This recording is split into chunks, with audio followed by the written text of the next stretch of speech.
Berbagai upaya dilakukan untuk memulihkan perekonomian di tengah pandemi COVID-19, termasuk pameran produk industri kecil menengah atau IKM atau usaha kecil menengah atau UKM secara virtual.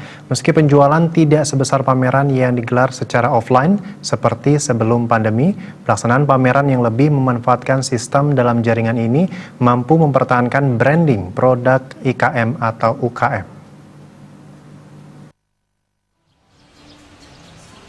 Salah seorang pelaku IKM Idayu Harmaita Wijayanti mengatakan mengikuti berbagai pameran secara virtual dan pemasaran daring menjadi keharusan saat ini. Hal ini merupakan upaya mempertahankan branding produk yang dimiliki di samping mempromosikan produk ke pasar yang lebih luas. Jika berbicara soal pendapatan, nilainya memang kurang dibandingkan pameran biasa sebelum pandemi. Namun dilihat dari promosi, pameran online atau virtual sangat bagus terutama untuk menjaga branding. Menurutnya ada beberapa hal yang menjadi kendala pameran virtual, seperti belum banyak masyarakat yang yakin dengan pembelian produk secara daring dan kemampuan masyarakat untuk membeli produk secara daring belum optimal.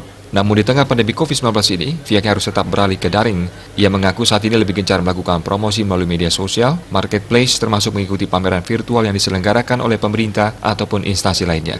Hal senada juga diungkapkan oleh pelaku IKM lainnya, Rea Jompaka, yang mengatakan pameran di tengah pandemi COVID-19 saat ini sangat berbeda dibandingkan sebelumnya. Selain lebih condong ke pameran virtual, penerapan protokol kesehatan juga menjadi hal yang wajib dilakukan. Rea mengaku saat ini gencar mengikuti semua promosi yang ada termasuk pameran, berbeda dengan sebelumnya yang memilih tempat pameran yang berpotensi mendatangkan banyak pembeli. Dewasa ini pameran offline maupun online diikuti yang dinilai lebih baik daripada tidak berusaha sama sekali. Dan di toko ini, ia juga menunjukkan jika usaha masih tetap eksis dengan menaruhkan produk-produk terjangkau dan sesuai kondisi pasar saat ini.